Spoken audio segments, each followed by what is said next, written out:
Welcome to Doncast Deep Dive. This is the show where we journey through the captivating musical narratives and reflections found within Compilations from a Don That Celebrated series authored by Don Phondeaux. Each deep dive we do, we try to uncover the inspiration, the evolution, and, the personal growth woven into these unique compilations. This is episode 5, The Afro Grind. Today we're really digging into one of Don Phondeaux's most, compelling works, the Afro Grind compilation. Our mission, essentially, is to unpack the source material you've shared with us, everything from the original blog post to Don's personal reflections and even detailed track commentaries. We want to truly grasp the essence of this powerful collection. And before we jump in, you'll notice Don often uses specific terms. When he refers to a Don, he's not just talking about himself. It's more of mindset, someone driven, ambitious, focused on building their legacy. And you'll also hear about sirens, these powerful, inspiring figures who kind of resonate with that same drive. Yeah, and what's truly compelling about Don Phondeaux's whole approach is how his Compilations from a Don series acts as this unfiltered window into his world. It's more than just curated soundscapes. It's really a living document of lived experiences, ambitions, and the cultural moments that shape them.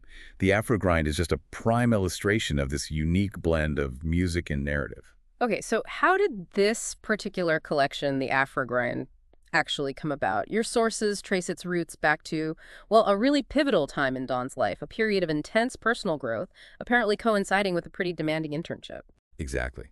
The original blog post paints his picture of a relentless kind of high-stakes environment where the music almost, he says it curated itself. It matched his energy, it fueled his focus, and really pushed him forward. Life was moving incredibly fast, big plans were on the horizon, and the music became this sort of anchor amidst the whirlwind. It really raises a fascinating question, doesn't it? In moments of immense pressure, how does music go beyond just being background noise to become, an indispensable tool for navigation and grounding? Yeah, and what I find particularly compelling here is how Don's perspective on his musical journey seemed to deepen during this period. It wasn't just about the rhythms or the beats anymore, right? It was about the profound message, the raw energy, and the very act of the grind itself. He apparently immersed himself in new languages, new sounds, and this led to that powerful realization: a man needs a kingdom to be a king. So this isn't just a playlist, it's more like a vibrant soundtrack for the actual process of building, of working diligently, and importantly, finding joy within that relentless pursuit. Right. And if you connect this to the bigger picture, your source material clearly shows the Afro grind evolving in meaning over time. It really signifies a decisive pivot, a pivot from looking backward to embracing the present with this renewed sense of purpose. Don emphasizes things like no distractions, a clear mind, and ambition unshaken.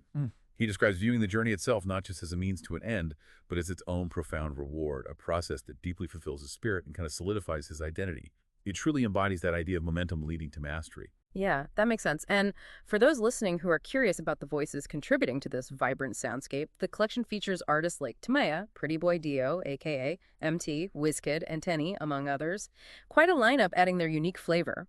So moving beyond its origin story, Don's Reflections and Stories section gives us even more insight into the Afro grind.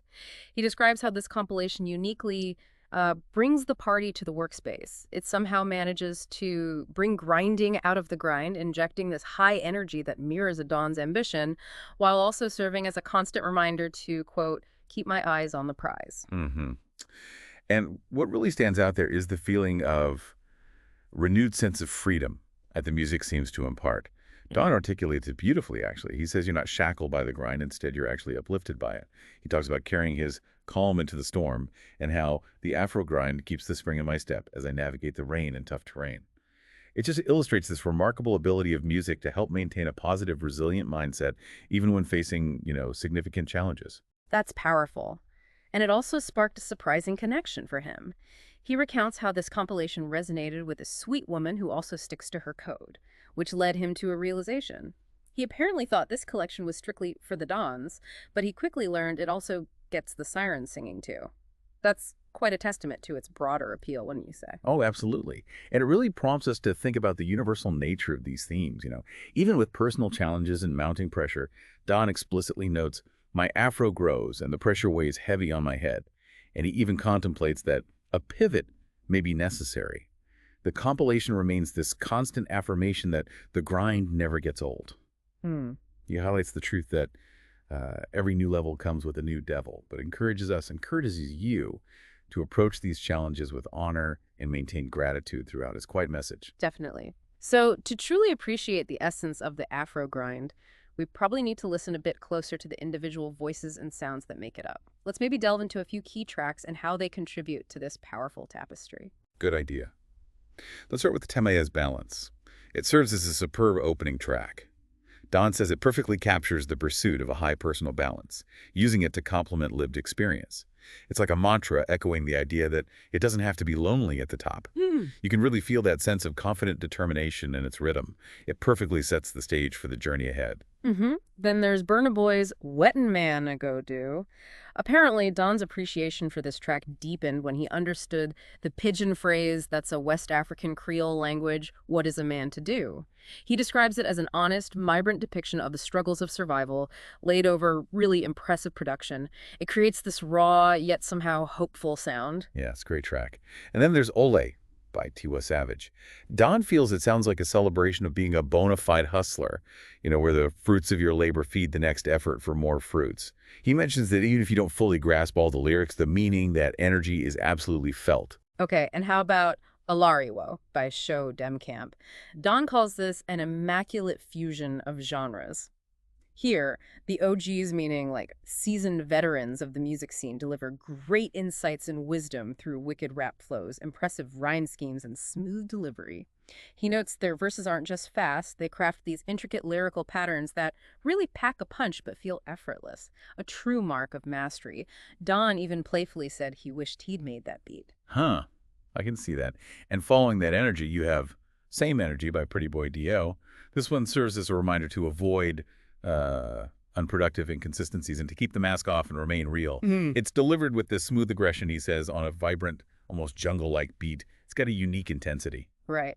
And Baddest by AKA Don describes this as what you get when a Don responds to a siren.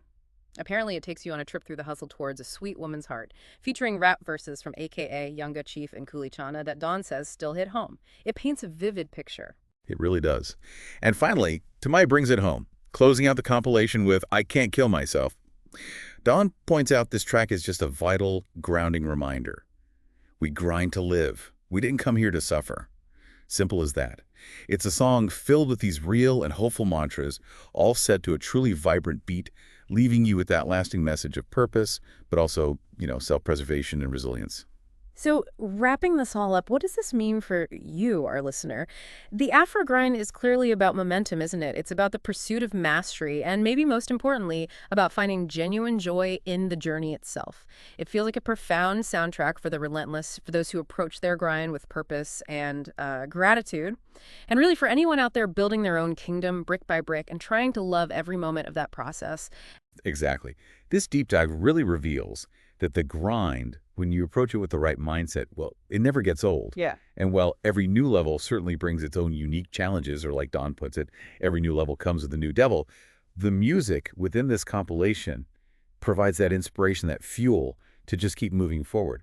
It's a powerful testament, I think, to embracing challenges as actually part of the reward. It really makes you think, doesn't it? What is your personal Afro grind right now? What truly fuels your hustle? And maybe more importantly, how do you find joy in your own journey, even when the pressure weighs heavy and, the path feels long sometimes? Well, thank you for joining this Doncast deep dive into compilations from a Don. Stay tuned for more explorations of the Don's creative journey. For more stories, playlists, and reflections, you can always visit the Don's domain at donphondeaux.com. And yeah, don't forget to check out Compilations from a Don for more curated journeys through sound and story. Enjoy loudly. Stay sound.